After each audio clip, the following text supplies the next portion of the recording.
And click a thingy and go.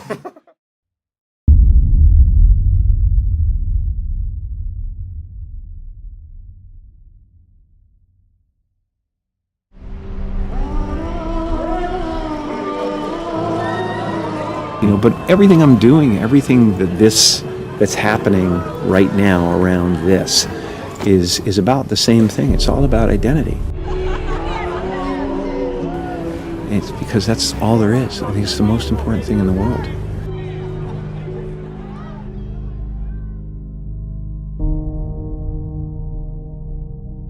Brown is best known for The Da Vinci Code, one of the best-selling novels of all time.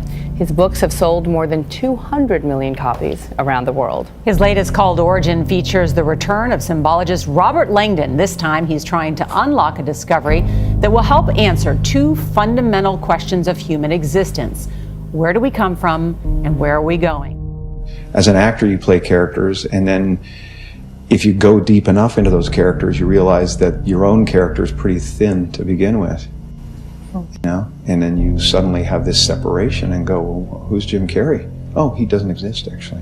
When you talk about artificial intelligence, because the character Winston was so good, Dan, I had to keep flipping back to make sure, are we sure this guy's not a human? Right. He was so real in the way that he thought and the way that he behaved. What is the message you're trying to send to us there? Because after a while, it scared me a little bit that the guy was so clear to me that I thought I knew him. I do believe in manifestation, power of that kind of stuff, but I don't believe that any of it matters.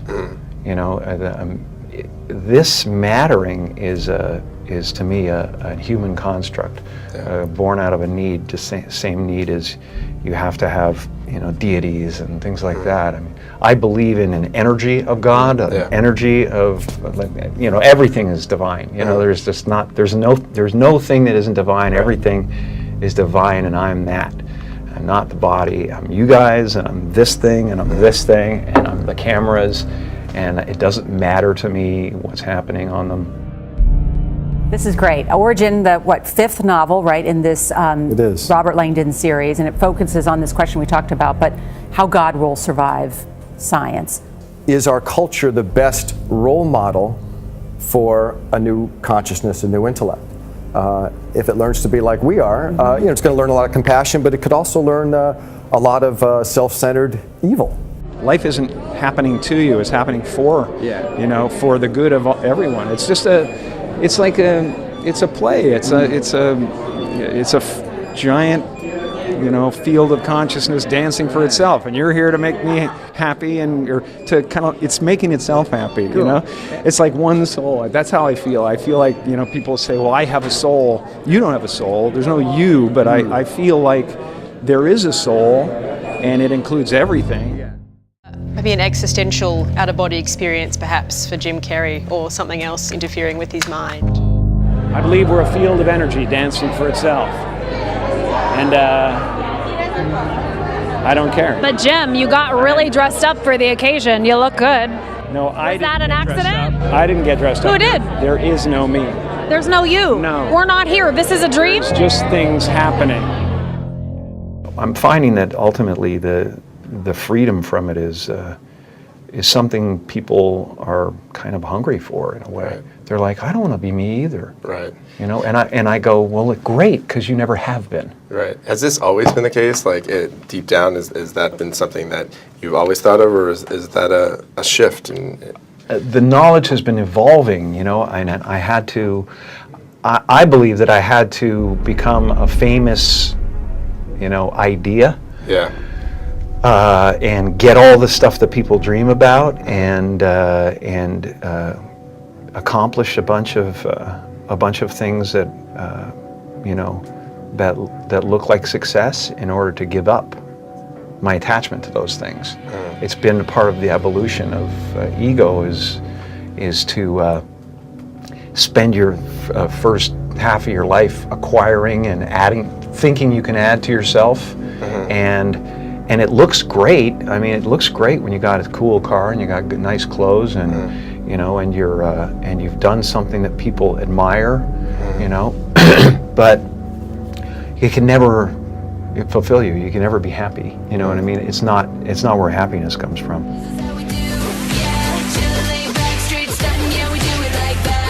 There aren't too many people who this guy can't make laugh. He's starred in over 40 films, and we all have our favorite. Yes, from The Mask to The Cable Guy. Hello, Mama. Liar, Liar, Batman Forever. Joygasm! Bruce Almighty, Yes Man, Dumb and Dumber. Want to hear the most annoying sound in the world? The Truman Show, Me, Myself and Irene, then the more serious Number 23. And of course the one that pretty much started it all, Ace Ventura, Pet Detective. Did you have any trouble getting in? No, the guy with the rubber glove was. You know, you talk about like Jim Carrey the man, Jim Carrey the performer. Are you more comfortable as one or the other, or is that like, are they even mutually exclusive? I don't exist. So they're all characters that I've played, including Jim Carrey, including Joel Barish, including any of those things. They're all characters. It told us the story of a man who stepped through his life from a child to becoming a hugely successful comedian, also with appearances on Saturday Night Live and David Letterman. I was just playing bad guy wrestler, you know, and it's just a role. It's not me. Jim Carrey was a less intentional character, right? Because I thought I was just building something that people would like, but it was a character, you know. So it's, you know, I played the guy that was free from concern, so that people who watched me would be free from concern, you know. And then at a certain point, you go like, okay, well, that's great. And I thought I had become Andy Kaufman, but there was no me actually at the end of it all. I realized that there was, you know, that this character was making choices to play a character, and you know, so that's what kind of happened, and that's what Chris found in this interview and in this footage, that there was actually a existential, not a crisis, but a discovery going on, you know? There's been a lot of talk in the last few days, well, today recently, about a lot of people making sound over here. So much of that. That's right. People talking about an interview that you did at New York Fashion Week, and you talked about I've identity. covered a lot of fashion weeks. This is the first time I've run into Jim Carrey. Wait, tell me, is it true you're wandering the streets? You need a date to the party? What's up? No. I'm doing just fine. I just, you know, there's no meaning to any of this. So I wanted to find the most meaningless thing that I could come to and join, and here I am. They're celebrating. I mean, you got to admit it's completely meaningless. Well, they say they're celebrating icons inside. Celebrating Do you believe icons, in boy, that is just the absolute lowest aiming, you know, possibility that we could come up with. It's every actor's job to be brave, to take chances and risk this, whatever this is. Carrey scored a Golden Globe Award for his performance. Thank you very much. I appreciate it. And is thrilled to be revisiting the role. God, man, woman, dog. Let's go to entertainment now. Comedian Jim Carrey has been forced to explain a bizarre interview he gave at New York Fashion Week just days ago. Do you believe in icons? I don't believe in personalities. I don't believe that you exist, but there is a wonderful fragrance in the air. You don't believe certain icons have the power to make change, to think differently, to be bold, to inspire others? Artistry? You're one of them. On the good foot. Ha! Yeah. You shut it down now. Yeah, no, I don't believe in icons. I don't believe in personalities. I believe that peace lies beyond personality, beyond invention and disguise, beyond the red S that you wear on your chest that makes bullets bounce off. I believe that it's deeper than that. Do you think that people kind of just don't understand it, or they haven't clued in to this whole thing you're talking about of people wearing masks? I think that we're all, you know, we're all trying to add things to ourselves so that we can finally define ourselves, and then everybody will get us and they'll go, okay, this is what you are. And then if you actually get there, you will find it so empty that you'll realize that's really not what it's about. It's about not only just going with the flow, but it's about not taking it personal. It's like the difference between a house and my house is a world of difference, and it's the my that's the problem. So you can do all this without the my involved. There's just a relative manifestation of consciousness appearing, and then somebody gave him a bunch of ideas. They gave him a name and a religion and a nationality, and he clustered those together into something that's supposed to be a personality. The happy place is realizing that you're everything, and that there's no real you involved in the first place. It's a weird little semantic jump that you make where it sounds like, well, that's totally threatening, man. I can't not be me. I've built this construct. Yeah. From the time I was given a name, and it's just ideas. Right. They're just ideas. Mm-hmm. The only thing that separates you from an African American or an African Canadian is an idea. And the weather. Right. And the adaptation to the climate. And whatever it is, I don't believe in any of it.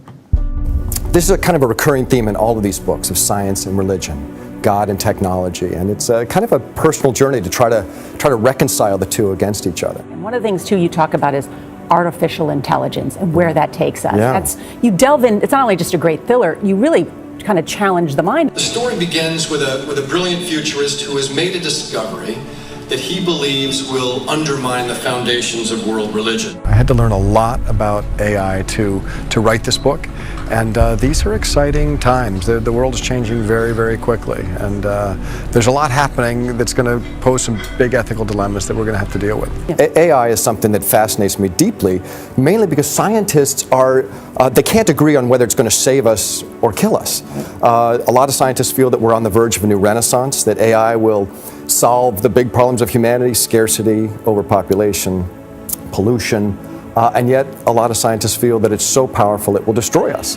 And as evidence, they remind us that our species has never created a technology that we have not weaponized, and it would be naive to think that AI will be any different.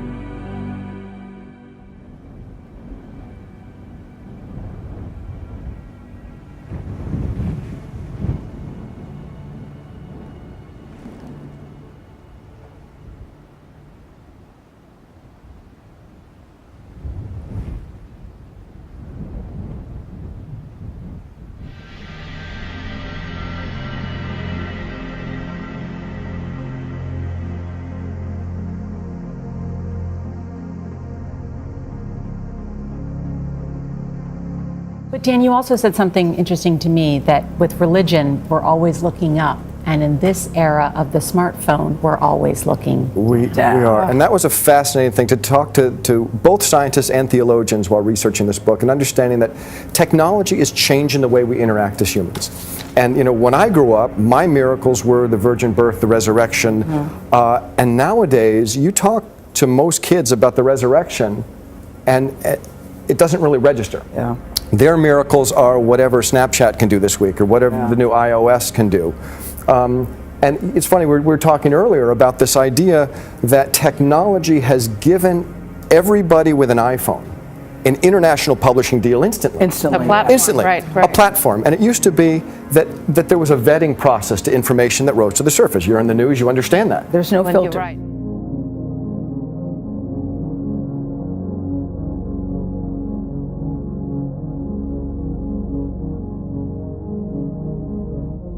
I mean, throughout time, like Andy, like Lenny Bruce, like breakthrough people, artists and whatever, refused to wear the mask. Although Andy was putting masks on, those who wish to masquerade for the rest of this virtual game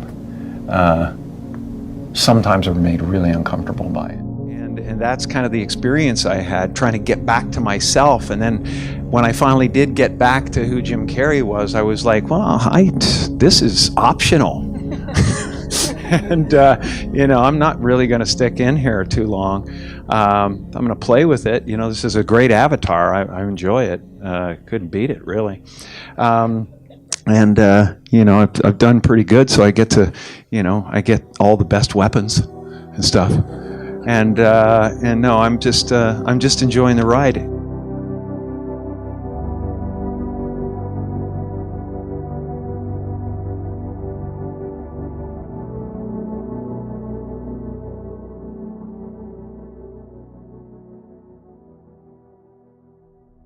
everything I'm doing, everything that's happening right now around this is about the same thing. It's all about identity.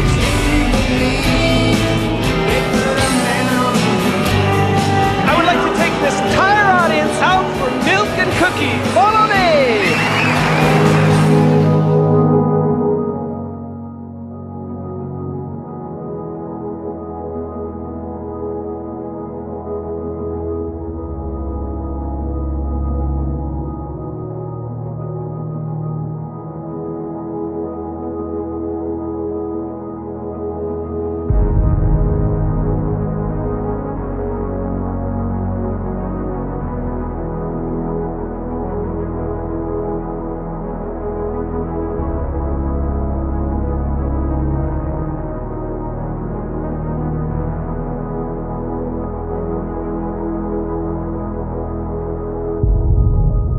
And when you wake up in the morning and you feel like I'm the universe, you don't have to reach for the stars. You know, you can just let life happen. Yeah. And walk through the doors. You know. We'll have to wrap that. Sorry.